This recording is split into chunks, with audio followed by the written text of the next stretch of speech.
باب الابرار بالظہر فی السفر. ظہر کی نماز سخت ترین گرمی کے زمانے میں تاخیر سے پڑھنا تمام ائمہ کے نزدیک مستحب ہے سوائے امام شافعی رحمۃ اللہ سے. باقی تمام ائمہ اور امام بخاری رحمۃ اللہ نے سب کی رائے یہ ہے کہ سفر میں ہو یا حضر میں ہو ہر حال میں سخت ترین گرمی کے زمانے میں ظہر کو تاخیر سے پڑھنا چاہیے. اتنی دیر تک پڑھنا چاہیے کہ متحد کی جو گرمی کی شدت ہوتی ہے اس شدت میں کوئی خفت اور نرمی پیدا ہو جائے تب پڑھنا چاہیے. وبه قال حدثنا آدم قال حدثنا شعبة قال حدثنا مهاجر أبو الحسن مولى لبني تيم الله قال سمعت زيد بن وهب عن أبي ذر الغفاري قال كنا مع رسول الله صلى الله عليه وسلم في سفر فأراد المؤذن أن يؤذن بالظهر فقال النبي صلى الله عليه وسلم أبرد ثم أراد أن يؤذن فقال له أبرد حتى رأينا في التلول فقال النبي صلى الله عليه وسلم إن شدة الحر من في جهنم من في جهنم فإذا اشتد الحر فأبرد بالصلاة. فرماتے رہے ٹھنڈی کرو یہاں تک کہ ہم ٹیلوں کا سایہ دیکھنے لگے اور ٹیلوں کا سایہ دوپہر کے اندر نہیں ہوتا. دوپہر ڈھلنے کے بہت بعد جا کر کے ٹیلوں کا سایہ یعنی بہت تاخیر فرمائی آپ نے مثلین بخاری مسلم. پھر پیغمبر علیہ السلام نے فرمایا ان شدت الحر گرمی کی شدت جہنم کے پھیلاؤ کی وجہ سے ہے. فَإِذَا اشْتَدَّ الْحَرُّ بس جب گرمی شدید ہو جایا کرے تو نماز کو ٹھنڈی کر کے پڑھا کرو. قال ابن عباس یتفیع یہ پہلے آپ کو بتا چکے ہیں کہ حضرت امام بخاری رحمۃ اللہ علیہ کی عادت شریفہ یہ ہے کہ جب حدیث پاک کے اندر کوئی لفظ آتا ہے اور اسی مادے کا کوئی لفظ قرآن پاک کی کسی آیت میں بھی آیا ہوا ہوتا ہے تو اس مناسبت کے پیش نظر قرآن پاک کی اس آیت کے اس لفظ کا ترجمہ اور تشریح بھی فرما دیتے ہیں. تو یہاں آیا نا حتی رأینا فی التلول یہاں تک کہ ہم نے ٹیلوں کا سایہ دیکھا. تو فا یا اور حمزہ یہ اس کا معنی ہے اور اسی معنی کا ایک لفظ ہے یتفیع ظلالہ عن الیمین والشمال 14ویں پارے کے اندر یہ لفظ آیا ہے. تو یتفیع اسی معنی سے اس کا ترجمہ کریں گے. فرماتے ہیں کہ قرآن پاک میں جو لفظ یتفیع آیا ہے اس کے معنی یتمیل مائل ہو جانا کسی ایک طرف کو جھک جانا کسی ایک طرف کو بڑھ جانا. عبداللہ ابن عباس رضی اللہ تعالیٰ عنہ نے یتفیع کی تفسیر یتمیل سے فرمائی ہے. باب وقت الظہر عند الزوال وقال ظہر کی نماز کا وقت زوال کے فوراً بعد شروع ہو جاتا ہے. کل یہ بات آپ کو سمجھائی جا چکی ہے. وقال جابر كان النبي صلى الله عليه وسلم يصلي بالحاجرة. رسول پاک صلی اللہ علیہ وسلم دوپہر کے وقت ظہر کی نماز پڑھ لیا کرتے تھے. حاجرہ کہتے دوپہر یعنی جب گرمی کی شدت نہ ہو تو جلدی ظہر کی نماز پڑھ لینی چاہیے جیسے ہمارے یہاں معمول ہے. سردی کے زمانے میں ہمارے یہاں ظہر کی نماز جلدی ہوتی ہے. گرمی کے زمانے کے اندر تاخیر سے پڑھتے ہیں. چلیے. وبه قال حدثنا ابو اليمان قال حدثنا شعبة عن الزهري قال اخبرني انس بن مالك ان رسول الله صلى الله عليه وسلم خرج حين غابت الشمس فصلى الظهر فقام على المنبر. حضرت انس بن مالک رضی اللہ تعالیٰ عنہ فرماتے ہیں کہ رسول پاک صلی اللہ علیہ وسلم حجرہ مبارکہ سے یا خیمے سے نکل کر تشریف لائے. جب سورج ڈھل گیا تو آپ نے ظہر کی نماز پڑھائی. فقام علی المنبر اور اس کے بعد آپ منبر فذکر الساعۃ، پھر آپ نے قیامت کا تذکرہ فرمایا، وذکر ان فیہا امورا عظاما، اور یہ بھی ارشاد فرمایا کہ قیامت میں بڑے بڑے اہم ترین معاملات پیش آئیں گے۔ اللہ ہم سب کے لیے قیامت کی منزل کو آسان فرما دے۔ ثم قال، پھر ارشاد فرمایا، من احب ان یسأل عن شیء فلیسأل، کبھی کبھی طبیعت میں نشاط ہوتا ہے عالم کی، تو عام اجازت دیتے ہیں بھائی اس مجلس سے سوالات ہمارے یہاں ہوتے ہیں، عالم بیٹھ کے بھی سوالات جس کے دل میں جو آئے سوال کریں، تو گویا کہ یہ حضور پاک صلی اللہ علیہ وسلم کی طرف سے سوال و جواب کی مجلس کا انعقاد تھا، اور یہ فرمایا کہ بھی جو آدمی بھی سوال کرنا چاہے وہ سوال کر لے، جو بھی سوال آپ اس وقت مجھ سے کریں گے میں ان سوالوں کا جواب کو دے دوں گا۔ پھر آپ نے فرمایا جو شخص کسی چیز کے بارے میں سوال کرنا چاہے وہ کر لے، فلا تسألونی عن شیء، تم اس وقت مجھ سے کسی چیز کے بارے میں نہیں پوچھو گے، الا اخبرتکم ما دمت فی مقامی ھذا، مگر یہ کہ تمہارے سوال کا جواب دے دوں گا جب تک کہ میں اپنی اس جگہ پر ٹھہرا ہوا ہوں۔ فَأَكْثَرَ النَّاسُ فِي الْبُكَاءِ، تو لوگ بہت زیادہ رونے لگے، وَأَكْثَرَ أَن يَقُولَ، یعنی قیامت کی جو ہولناکی پیغمبر علیہ السلام نے بیان فرمائی، قیامت میں ایسے ایسے خطرناک پیش آئیں گے، تو لوگ قیامت کی ہولناکی کو سن کر گھبرا گئے، اور گھبراہٹ میں اور خوف خداوندی میں رونا شروع کر دیا، اور آپ بار بار یہ فرماتے رہے سلونی، پوچھو پوچھو پوچھو، فبارک عمر، حضرت عمر فاروق رضی اللہ تعالیٰ گھٹنوں کے بل آپ کے سامنے بیٹھ گئے اور یہ فرمایا رضینا باللہ ربا، ہم نے اللہ کو اپنا رب مان لیا ہے اور اسلام کو اپنا دین مان لیا ہے اور محمد کو اپنا نبی مان لیا ہے، یعنی ہمیں کچھ پوچھنے کی ضرورت نہیں ہے، جو کچھ آپ نے ارشاد فرما دیا وہ ہمارے لیے کافی ہے۔ فسکتا، حضرت خاموش ہو گئے، پھر فرمایا عرضت علی الجنت والنار آنفا فی عرض ھذا الحائط، میرے سامنے ابھی ابھی اسی دیوار کے پردے میں جنت اور جہنم دونوں کو پیش کیا گیا، بس آج جیسی میں نے خیر بھی نہیں دیکھی اور آج جیسا شر بھی نہیں دیکھا۔ سب سے شریر سب سے بری جگہ جہنم ہے، جب جہنم دیکھ لی تو اس سے بری اور جگہ کیا دیکھی جا سکتی ہے؟ سب سے بہترین جگہ جنت، جنت دیکھی تو اس سے بہتر جگہ کیا ہو سکتی ہے؟ وبه قال حدثنا حفص بن عمر قال حدثنا شعبة عن أبي المنهال عن أبي برزة رضي الله عنه قال كان النبي صلى الله عليه وسلم يصلي الصبح وأحدنا يعرف جليسه ويقرأ فيها ما بين 60 إلى 100 ويصلي الظهر إذا زالت الشمس والعصر وأحدنا يذهب إلى أقصى المدينة رجع والشمس حية ونسيت ما قال في المغرب ولا يبالي بتاخر العشاء إلى ثلث الليل ثم قال إلى شطر الليل، وقال معاذ قال شعبة ثم لقيته مرة فقال أو ثلث الليل۔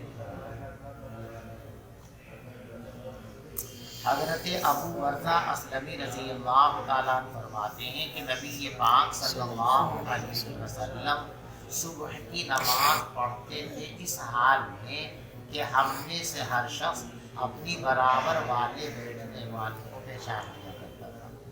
جب حضور سلام پھیرتے تھے اور ہم بھی سلام پھیرتے تھے تو مسجد نبوی میں اتنا اجالا ہو جاتا تھا، دیکھو اب تو ہر وقت اجالا رہتا ہے، چراغ جلتے ہیں، لائٹیں جلتی ہیں، اس زمانے میں مسجد نبوی میں فجر کی نماز کے وقت چراغ جلانے کا معمول تو سورج کی اور دن کی جو روشنی ہوتی ہے اسی سے اجالا ہوتا تھا، تو صبح کا جو اجالا ہوتا ہے اس اجالے سے مسجد کے اندر اجالا ہوتا ہے، یعنی حضور پاک صلی اللہ علیہ وسلم جب نماز شروع فرماتے تھے تو اجالا نہیں ہوتا تھا، اور جب نماز پڑھ کر فارغ ہو جاتے تھے تو اتنا اجالا ہو جاتا تھا کہ میری برابر میں کون ہے، مجھے پہچان میں آ گیا اور وہ مجھے پہچان لے کہ میری برابر میں کون بیٹھا ہوا۔ اس لیے کہ آپ لمبی تلاوت فرمایا کرتے تھے، لمبی قرآن فرمایا کرتے تھے۔ یہ بات میں آپ کو پہلے بھی بتا چکا ہوں، پھر دوبارہ ذہن نشین کر لیجیے کہ مسجد نبوی اور مدینہ منورہ کی دوسری مسجدوں کے اندر جو ہے معمول کا فرق تھا۔ مسجد نبوی کے علاوہ مدینہ میں جتنی مسجدیں تھیں ان سب مسجدوں میں فجر کی نماز تاخیر سے ہوا کرتی تھی۔ پیغمبر علیہ السلام کے ارشاد کے مطابق اسفروا بالفجر فإنہ اعظم للأجر، اور اس کی وجہ یہ تھی کہ ان مساجد کے اندر لوگ تہجد پڑھنے کے لیے نہیں آتے تھے اور اول وقت کے اندر بھی نہیں آتے تھے، تو لوگوں کی رعایت کے پیش نظر فجر کی نماز کو تاخیر سے پڑھنے کا حکم معمول تھا۔ اس کے برخلاف مسجد نبوی آبادی سے ذرا باہر پڑی، اور مسجد نبوی کے اندر جو ہے جتنے لوگ آس پاس کے تھے عموماً وہ تہجد کی نماز میں مسجد میں آ جایا کرتے تھے اور تہجد پڑھا کرتے تھے۔ تو اب سارے نمازی مسجد کے اندر موجود ہیں تو اب کس کا انتظار کریں؟ نماز جماعت میں جو تاخیر کی جاتی ہے وہ انتظار مسلین کے لیے ہے، اور جب سارے مسلین وہاں موجود ہیں تو اب کس کا انتظار کریں؟ ایک تو انتظار کرنے کی ضرورت نہیں ہے، اور ایک نمازیوں کے حال پر شفقت کا تقاضا بھی ہے کہ جلدی نماز پڑھیں، اس لیے کہ اتنی دیر پہلے سے لوگ جاگے ہوئے ہیں، تہجد میں لگے ہوئے ہیں، اب مزید ان کو مسجد کے اندر بٹھائے رکھیں گے تو مزید مشقت ہوگی نا۔ تھکے ہوئے لوگ ہیں تو نماز کا وقت ہوتے ہی جلدی سے نماز سے فارغ کر دیے جائے تاکہ وہ آرام کرنا چاہیں تو آرام کر سکیں، اپنے دیگر معاملات کے اندر لگنا چاہیں تو معاملات کے اندر لگ جائیں۔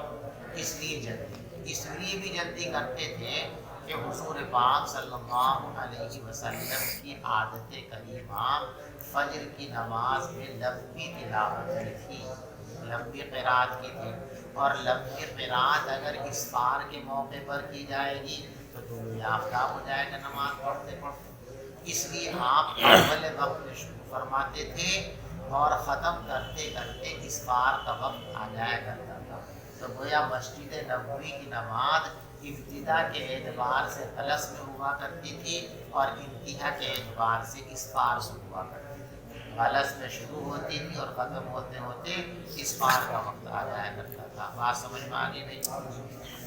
اور حضور پاک صلی اللہ علیہ وسلم 60 آیتوں سے 100 آیتوں تک کی تلاوت فرماتے تھے، قرات فرماتے تھے۔ وَيُصَلِّي الظُّهْرَ إِذَا غَابَتِ الشَّمْسُ، اور ظہر کی نماز آپ پڑھتے تھے جب سورج ڈھل جاتا تھا۔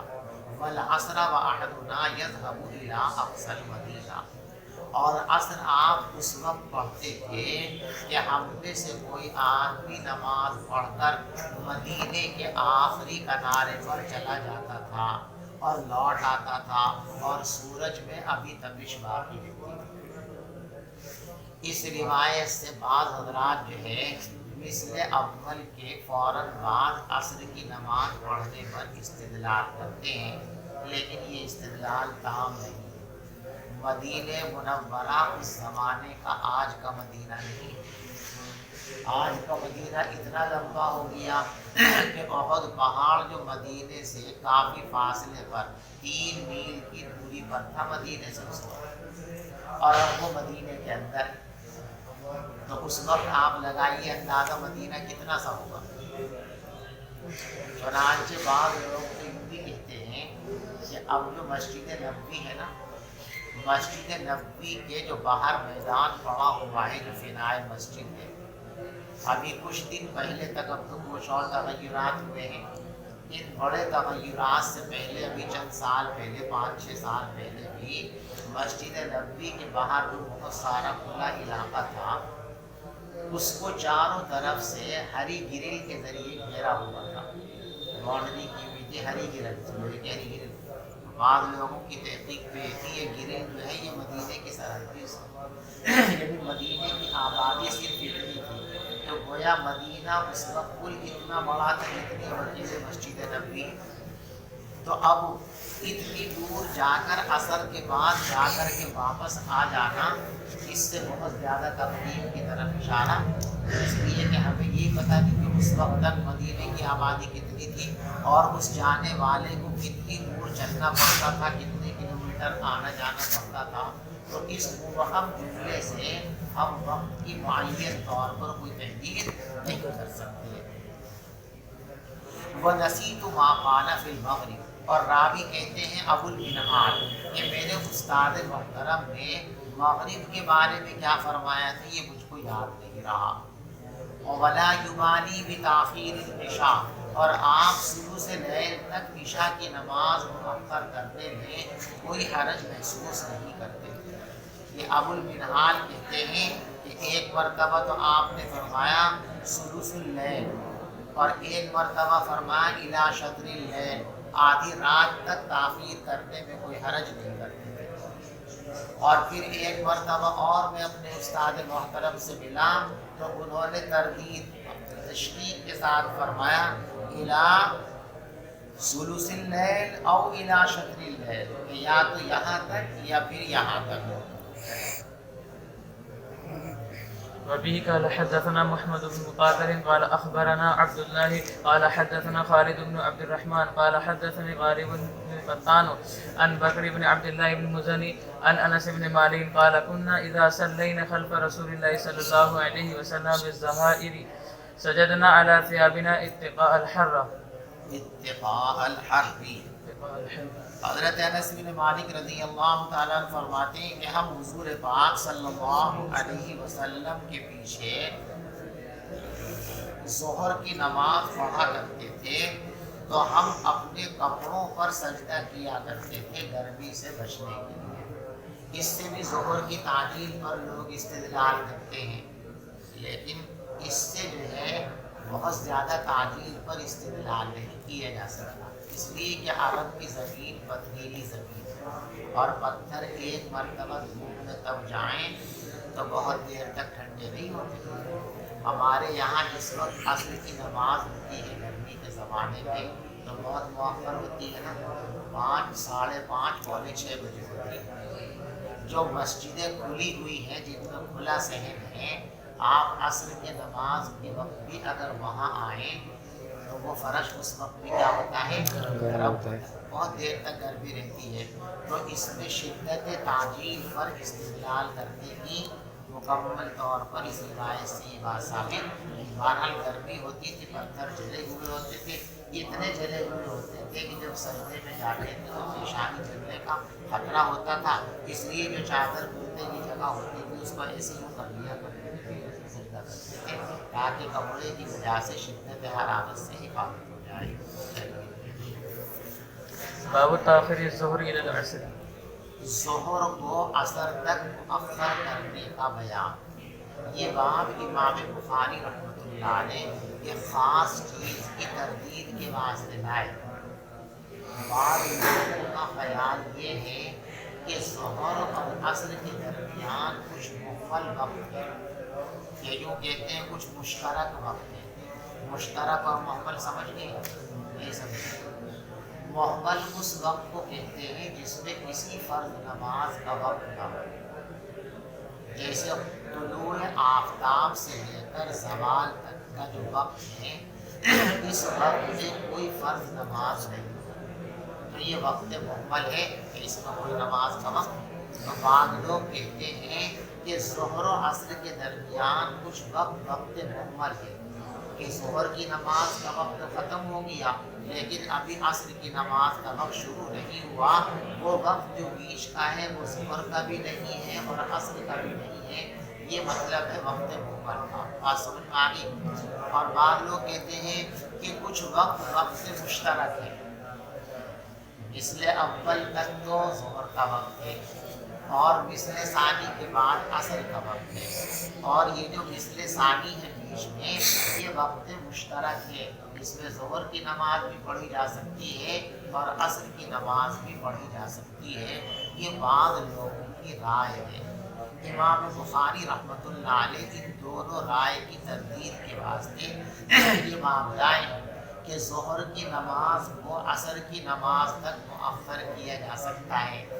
اس کا مطلب یہ ہے کہ افتتاح عصر سے پہلے جتنے لمحات ہیں وہ سب ظہر کا وقت ہیں، اور جب وہ ظہر کا وقت ہے تو نہ ان کو مکمل کہہ سکتے ہیں نہ ان کو مشترک کہہ سکتے ہیں۔ تو بس اتنی سی بات بیان کرنے کے واسطے یہ بات آئے کہ ظہر اور عصر کے درمیان نہ کوئی وقت مکمل ہے اور نہ کوئی وقت مشترک ہے۔ انتہائے ظہر کے فوراً بعد ہی بغیر کسی فاصلے کے عصر کی نماز کا وقت شروع ہو جاتا ہے۔ وبه قال حدثنا ابو النعمان قال حدثنا حماد بن زيد عن عمرو بن دينار عن جابر بن زيد عن ابن عباس ان النبي صلى الله عليه وسلم صلى بالمدينه 87 الظهر والعصر والمغرب والعشاء فقال ايوب لعله في ليله مطيره قال عصا۔ دیکھیے حج کے موقع پر دو موقع ایسے آتے ہیں جہاں حقیقی جمع بین الصلاتین ہوتا ہے۔ ایک مزدلفہ میں کہ مغرب اور عشاء دونوں نمازیں عشاء کے وقت میں پڑھی جاتی ہیں، اور ایک 9 ذی الحجہ کی دوپہر کہ ظہر اور عصر دونوں نمازیں ایک ساتھ پڑھی جاتی ہیں۔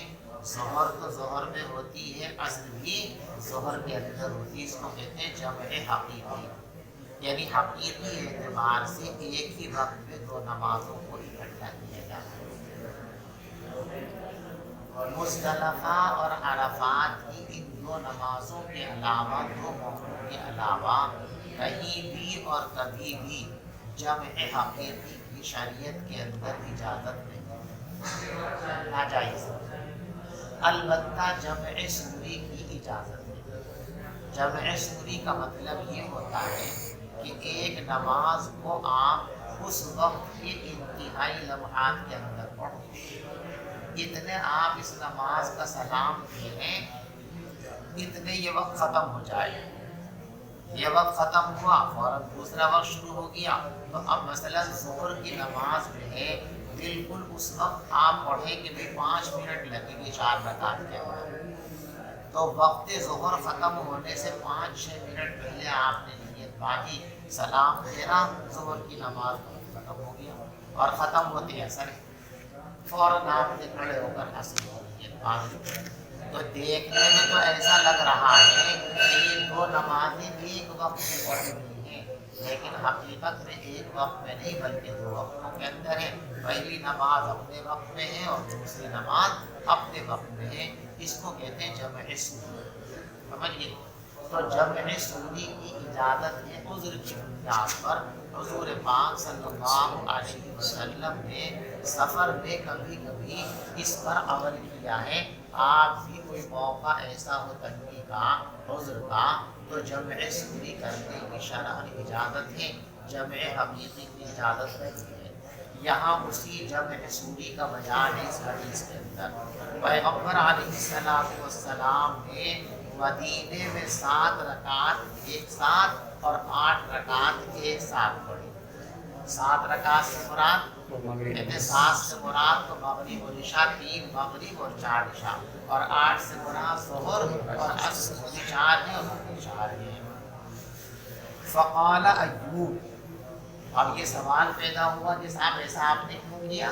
آپ کی تعلیم تو یہ ہے کہ ہر نماز کو اس کے وقت پر پڑھا جائے، تو جب ہر نماز کو اس کے وقت پر پڑھنا شریعت کے اندر مطلوب ہے، تو پھر پیغمبر علیہ السلام نے مطلوب شرعی سے ہٹ کر یہ عمل کیوں فرمایا؟ کسی کے ذہن میں یہ سوال پیدا ہو سکتا ہے۔ تو ایوب سختیانی رحمۃ اللہ علیہ نے یہ بیان کیا، اس اشکال کا جواب کیا دیا؟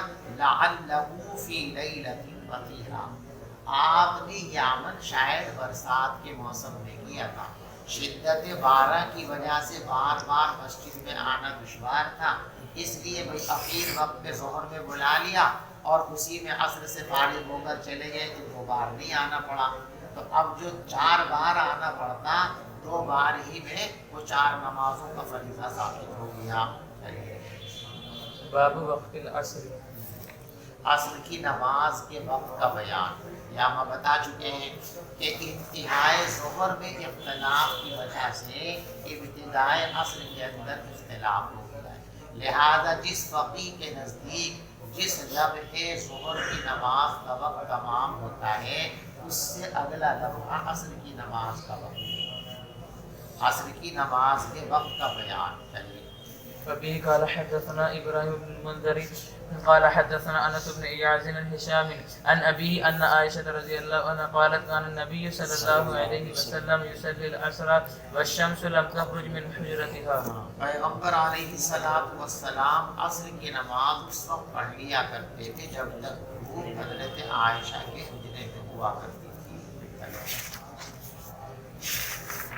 وبه قال حدثنا قتيبة قال حدثنا الليث عن ابن شهاب عن عروة عن عائشة رضي الله عنها أن رسول الله صلى الله عليه وسلم صلى العصر والشمس في حجرتها لم يظهر الفجر. پیغمبر علیہ الصلوۃ والسلام نے عصر کی نماز پڑھی اس وقت جب سورج اور دھوپ ابھی حضرت عائشہ کے کمرے میں تھی اور آپ کے کمرے کی دیواروں پر ابھی سایہ نہیں چڑھا تھا.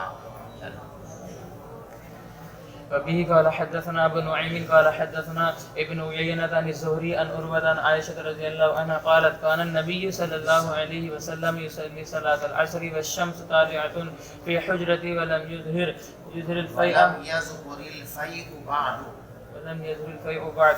قال ابو عبد الله وقال مالك ويحيى بن سعيد وشعيب وابن ابي حفصة والشمس قبل ان تظهر. ابي قال حدثنا محمد بن مقاتل قال اخبرنا عبد الله قال اخبرنا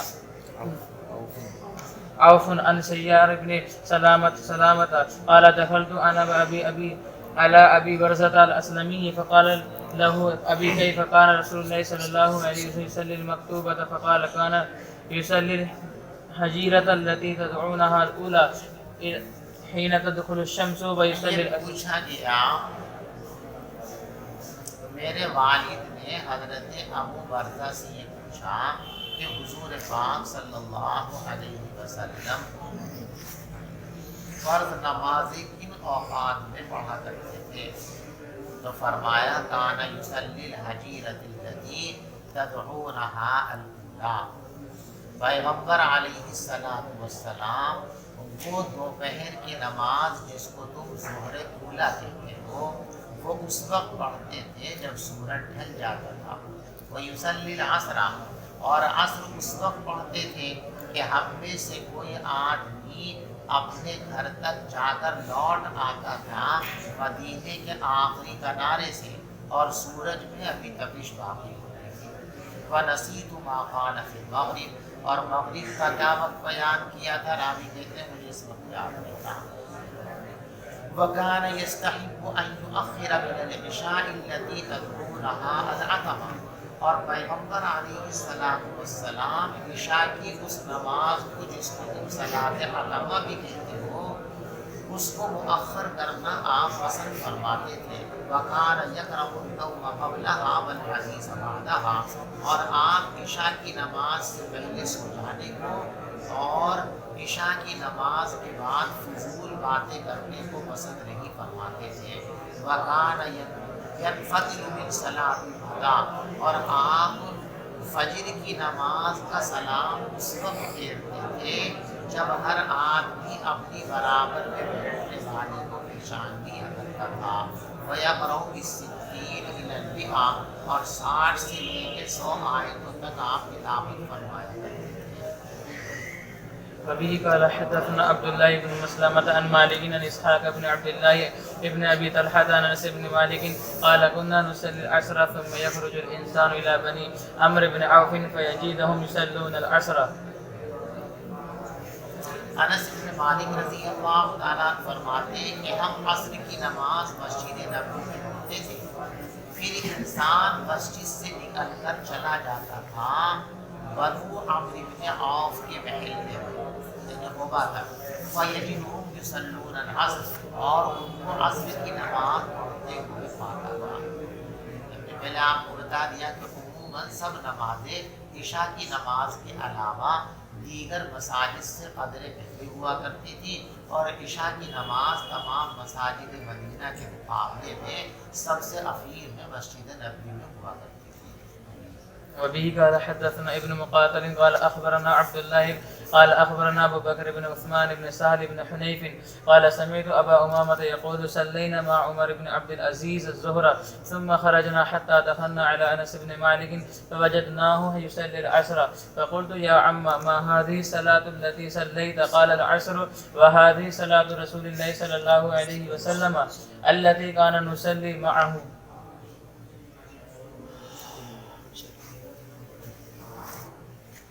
ابو امامہ فرماتے ہیں کہ ہم نے حضرت عمر بن عبد العزیز رحمۃ اللہ علیہ کی امامت میں ابتدا میں ظہر کی نماز پڑھی۔ ظہر کی نماز پڑھ کے ہم لوگ حضرت انس بن مالک رضی اللہ تعالیٰ کی خدمت میں حاضر ہوئے، تو ہم نے دیکھا کہ آپ نماز پڑھ رہے ہیں۔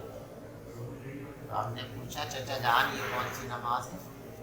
ابھی عصر کی نماز پڑھ رہے ہیں، یعنی جلدی نماز پڑھنے کا ان کا معمول تھا۔ تو ہم نے نماز پڑھی عمر ابن عبد العزیز کے ساتھ، پھر ہم پہنچے حضرت انس ابن مالک کے پاس، فوجدناہ یصلی العصر، تو ہم نے دیکھا کہ آپ عصر پڑھ رہے ہیں۔ فقلت یا عمی ما هذه الصلاة التي صلیت، میں نے کہا چچا جان یہ کون سی نماز ہے جو آپ نے پڑھی؟ قال العصر، فرمایا کہ عصر کی نماز ہے۔ وہذہ صلاۃ رسول اللہ، اور پیغمبر علیہ الصلاۃ والسلام کی عصر کی نماز کا وقت جو ہم حضرت کے ساتھ پڑھا کرتے تھے وہ یہی وقت تھا، یعنی حضرت عصر کی نماز جلدی ادا فرما لیا کرتے تھے۔ وبه قال حدثنا عبد الله بن يوسف قال أخبرنا مالك عن ابن شهاب عن أنس بن مالك قال كنا نصلي العصر ثم يذهب ذاهب منا إلى قباء انس بن فيأتي۔ مالک فرماتے ہیں کہ ہم لوگ حضور پاک صلی اللہ علیہ وسلم کے ساتھ عصر کی نماز پڑھتے تھے، پھر ہم میں سے کوئی جانے والا قبا پہنچ جاتا تھا، اور وہ ان کے پاس اس حال میں پہنچتا تھا کہ سورج ابھی کافی بلند ہوتا تھا۔ وبه قال حدثنا أبو اليمان قال أخبرنا شعيب عن الزهري قال حدثني أنس بن مالك قال كان رسول الله صلى الله عليه وسلم يصلي العصر والشمس مرتفعة حية فيذهب الذاهب إلى أعوالي فيأتيهم۔ رسول پاک صلی اللہ علیہ وسلم عصر کی نماز پڑھاتے تھے اس وقت جب سورج میں خوب جان ہوتی تھی، یہاں تک کہ ہم میں سے کوئی جانے والا اوالی تک چلا جاتا تھا، اور وہ اوالی پہنچتا تھا اس وقت کہ سورج خوب بلند ہوتا تھا۔ وبعض الاوالی من المدینة علی 4 اميال او نحو، کہ اوالی کتنے دور تھا؟ مسجد نبوی سے تقریباً 4 میل کے فاصلے پر وہ جگہ ہے جس کو اوالی مدینہ سے تعبیر کیا جاتا ہے، یعنی عصر کی نماز پڑھ کر کوئی آدمی 4 میل چلا جاتا تھا، جب تک بھی سورج میں تپش اور جان رہتی تھی، وہ اس وقت میں سفید رہتی تھی، سردی اور پیلا بھی اس کے اندر نہیں آتا تھا۔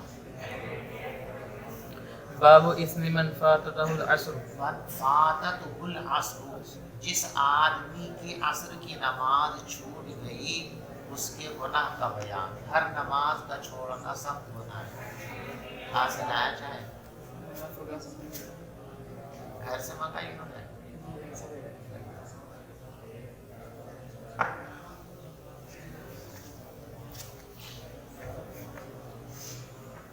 دیکھو ایک ہے نماز کا چھوٹنا اور ایک ہے نماز کا چھوڑنا۔ چھوٹ جانے میں بھی بڑا خسارہ ہے، اور چھوڑ دینا یہ تو تباہی، اللہ ہم سب کی حفاظت کرے۔ تو پہلے چھوٹ جانے کا نقصان بیان فرما رہے ہیں، پھر چھوڑ دینے کا نقصان بیان فرمائے ہیں۔ اسم من فاتته العصر، جس آدمی کی عصر کی نماز فوت ہو گئی اس کے نقصان کا بیان۔ وبه قال حدثنا عبد الله بن يوسف قال أخبرنا مالك عن نافع عن عبد الله بن عمر أن رسول الله صلى الله عليه وسلم قال الذي تفوته صلاة العصر فكأنما وتر أهله وماله، جس آدمی کی عصر کی نماز فوت ہوگی تو ایسا سمجھو کہ اس کے اہل و عیال اور مال و دولت سب اس سے چھوٹ گیا۔ امام بخاری فرماتے ہیں وَتَرْكُ الرَّجُلَ إِذَا قَتَلْتَ لَهُ قَتِيلًا أَوْ أَخَذْتَ لَهُ مَالًا۔ یہ بتارا ہے نا تیرا اہلہ و مالہ، تو اسی کا ترجمہ فرما رہے ہیں کہ بتارا کے معنی آتے ہیں کسی آدمی کو قتل کر کے اس کا مال لوٹ لینا، جس کے ساتھ یہ حادثہ پیش آیا اس کو کہتے ہیں وہ تیرا اہلہ و مالہ۔ تو عصر کی نماز چھوڑنے کا نقصان بھی اتنا ہی بڑا ہے کہ کسی آدمی کی جان بھی چلی جائے اور اس کا مال بھی چلا جائے، کسی آدمی کی اولاد بھی اس سے چھن جائے اور مال بھی چھن جائے، وہ جتنے خسارے میں ہیں اتنا ہی خسارہ عصر کی نماز سے چھوٹ جانے میں ہے۔ اللہ ہماری حفاظت فرمائے۔ باب اسم من ترک العصر، جس نے عصر کی نماز جان بوجھ کر چھوڑ دی اس کے نقصان کا بیان کریے۔ وبه قال حدثنا مسلم بن إبراهيم قال حدثنا هشام قال أخبرنا يحيى بن كثير ابن أبي كثير عن أبي قلابة عن أبي المليح قال كنا بريدة أن في غزوة في يوم ذي غيم فقال بقروا بصلاة العصر فإن النبي صلى الله عليه وسلم قال من ترك صلاة العصر فقد حبط عمله۔ دیکھو چھوڑنا اور چھوٹ جانا دونوں کے نقصان میں فرق ہے، میں نے یاد کیا تھا نا، وہ فرق یہاں سے نکلا کہ نماز چھوٹ گئی عصر کی تو اس کے نقصان کی تعبیر کی ہے وہ تیرا کہ کسی آدمی کے اہل و عیال سے بھی اس کو محروم کر دیا گیا، مال سے بھی محروم کر دیا گیا، یہ دنیا کا نقصان ہے۔ اور جس نے عصر کی نماز جان بوجھ کر چھوڑ دی اس کو فرمایا فقد حبط عملہ، گویا اس کے سارے نیک اعمال عطارت اور ضائع ہو گئے، تو یہ آخرت کا نقصان ہے۔ تو چھوڑنے کے نقصان کو آخرت کے نقصان سے تعبیر کیا گیا اور چھوٹ جانے کے نقصان کو دنیا کے نقصان سے تعبیر کیا گیا، اور ظاہر ہے کہ دنیا کا نقصان آخرت کے نقصان کے مقابلے میں کوئی حیثیت نہیں رکھتا۔ اس لیے میں نے عرض کیا کہ امام بخاری رحمۃ اللہ علیہ نے دونوں کے لیے علیحدہ علیحدہ عنوان لا کر لایا کہ چھوڑنے کا چھوٹ جانا یہ بھی نقصان کی چیز ہے اور چھوڑ دینا یہ بھی نقصان کی چیز ہے، لیکن چھوٹ جانے کے مقابلے میں چھوڑ دینے میں نقصان کہیں زیادہ ہوتا ہے۔ باب فضل صلاة العصر، نماز عصر کی اہمیت کا بیان۔ وبه قال حدثنا الحميدي قال حدثنا مروان بن معاوية قال حدثنا إسماعيل عن قيس عن جرير بن عبد الله قال كنا عند النبي صلى الله عليه وسلم فنظر إلى القمر ليلة فقال إنكم سترون ربكم كما ترون هذا القمر لا تضامون في رؤيته۔ اس روایت سے نماز عصر کی اہمیت کا اس طرح استدلال اور اندازہ ہے کہ قیامت کے دن زیارت خداوندی کے لیے عصر کی نماز کو بڑا دخل ہے، اور ظاہر بات ہے کہ جس عمل کی بنیاد پر اللہ کی زیارت کا دار و مدار ہو اس کے اہم ترین ہونے میں کیا شک و شبہ ہو سکتا ہے۔ پیغمبر جریر ابن عبداللہ فرماتے کہ ہم لوگ حضور پاک صلی اللہ علیہ وسلم کے پاس بیٹھے ہوئے تھے، فنظر الی القمر لیلۃ، تو آپ نے چاند کی طرف دیکھا اور فرمایا تم اپنے رب کو اسی طرح دیکھو گے جس طرح اس 14ویں رات کے چاند کو تم دیکھ رہے ہو۔ لا تضامون فی رؤیتہ، اس کے دیکھنے میں تم کو کوئی رکاوٹ نہیں آ رہی، یعنی بھیڑ ہو اور وہ سب مل کے ایک چیز کو دیکھیں، ایسی صورت میں جو آگے ہیں ان کو تو نظر آ جائے گا، جو پیچھے ان کو نظر، لیکن جو بڑی چیزیں ہوتی ہیں اونچی چیزیں ہوتی ہیں ان کو آگے اور پیچھے والے سب دیکھ لیتے ہیں۔ جیسے سورج اور چاند ہم سے بہت بلندی پر ہیں تو لاکھوں کروڑوں اربوں خربوں انسان دیکھ رہے ہیں، کسی ایک کے دیکھنے کی وجہ سے بھیڑ کی وجہ سے رکاوٹ تو نہیں ہو رہی،